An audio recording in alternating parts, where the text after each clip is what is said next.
covid.salud.gov.mx. Bueno, y seguimos con la información y el análisis en la línea telefónica, la doctora Ana Covarrubias. Ella es profesora investigadora del Colegio de México. Por cierto, el Colegio de México ha hecho, en medio de esta crisis, un enorme servicio porque ha puesto en línea prácticamente todo su catálogo, lo cual nos permite, efectivamente, por revisar desde las historias breves en las cuales el colegio ha sentado cátedra hasta otras obras. Pero, Ana, muy buenos días. Buenos días, Leonardo, ¿cómo estás? Bien, oye, pues nunca habíamos tenido un desafío tan claramente global como el COVID-19 y la respuesta, sin embargo, ha sido cuando menos fragmentaria. Ana, ¿tú qué lectura tienes? Pues sí, yo creo que se ha discutido mucho en todos los medios últimamente, no tanto a nivel interno como a nivel internacional, pues se habla de una recomposición de las reglas del juego, ¿no?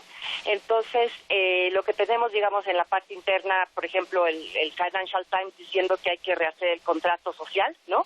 Y creo que también en el aspecto internacional lo que hay que hacer son encontrar un nuevo orden, ¿no? De que, digamos, ya veníamos hablando de cómo el orden liberal se estaba erosionando, y creo que con esto pues es una oportunidad para o retomar un nuevo orden liberal con algunos ajustes o encontrar una nueva manera de establecer reglas del juego en la política internacional.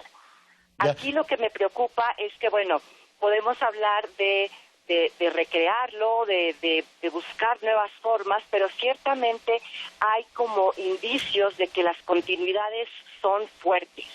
Y en eso me refiero, digamos, a varias cosas. Uno, ¿Estados Unidos retomará su papel como líder o no? Esa sería una pregunta. Y dos, pues la división que estamos viendo ahorita muy claramente entre países desarrollados y países en vías de desarrollo. Si nos concentramos, por ejemplo, en la región, seguimos viendo que internamente las instituciones son muy débiles. Entonces, ¿cómo pensar en un nuevo orden internacional cuando todavía tenemos un déficit enorme de lo que está pasando dentro de los países?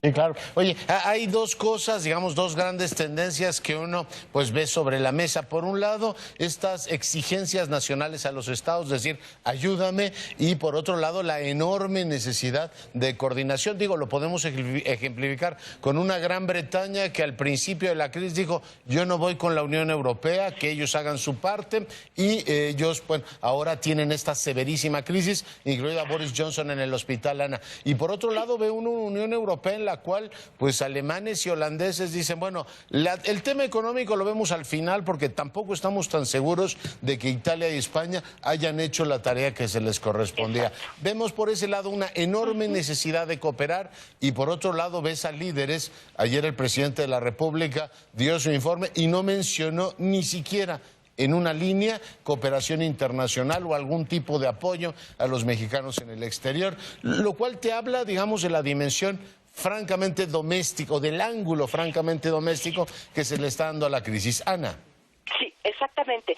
Creo que tienes toda la razón porque lo que estamos viendo es, como bien tú dices, por un lado, esa necesidad urgente de establecer nuevas formas de cooperación internacional, pero por otro lado, esta crisis nos ha traído brutalmente el resurgimiento de fronteras. Y no nada más porque hay un virus que pasa, ¿no? Sino también porque cada quien está tratando de mantener sus recursos y de tener los recursos para su propia población, lo cual es entendible, ¿no? Entonces, es un choque muy fuerte entre hay que reorganizar toda esta forma como nos estamos relacionando entre países.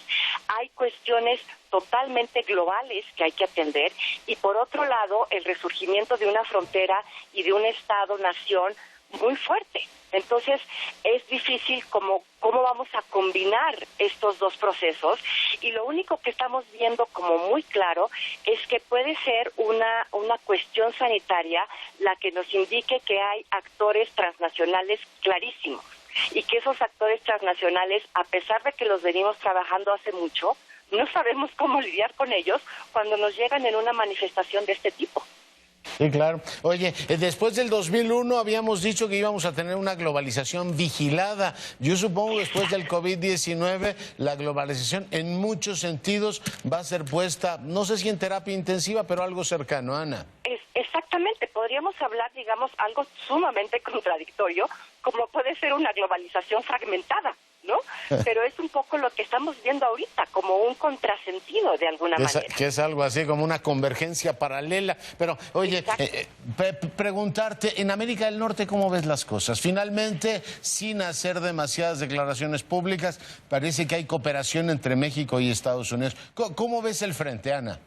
Exactamente, creo que ahí hay algún tipo de acuerdo, bueno, lo vimos más o menos públicamente cuando con esta insistencia, sobre todo de parte del gobierno de México, de vamos a mantener la frontera abierta, ¿no? Entonces, vamos a mantener la frontera abierta, el comercio sigue, los intercambios siguen, la frontera es fundamental tanto para mexicanos como para los estados de la frontera, tampoco es tan fácil, y la última declaración, bueno, no la última, una de las últimas declaraciones de Trump al decir que los trabajadores, aunque sean indocumentados, son esenciales. Entonces también hay un reconocimiento de que ellos dependen de nosotros de alguna manera, ¿no? Entonces sí creo que en cuestión de América del Norte y de la relación México-Estados Unidos no va a ser tan fácil decir si vamos a la cooperación de lleno o si cerramos frontera y cada país se las ve. Es muy claro que no podemos hacer eso, ¿no? También aquí en la relación México-Estados Unidos necesitamos nuevas propuestas. Oye, Ana, finalmente te pregunto, agradeciéndote muchísimo el enlace. Desde tu punto de vista, ¿la OMS ha, digamos, ayudado con su actuación a tener esto que tú llamabas, junto con otros autores, un multilateralismo eficaz, Ana? Pues creo que ha hecho lo que ha podido, ¿no? Pero recordemos que las organizaciones internacionales siempre van a depender de lo que finalmente hagan los estados. Entonces yo creo que la actuación de la OMS ha sido digamos, correcta en términos de la cuestión sanitaria, pero sí tímida en tanto que nada más puede pedir a los estados que procedan. Y son los estados quienes realmente tienen que decidirlo. Ya, Ana, pues te agradezco mucho la colaboración en este caso. Te pregunto, ¿en tu casa todos bien? Todos bien, afortunadamente. ¿Ustedes también? Bien, sí, Ana, muchas gracias. Doctora Covarrubias, cuídate mucho. Igualmente. Breve pausa, volvemos.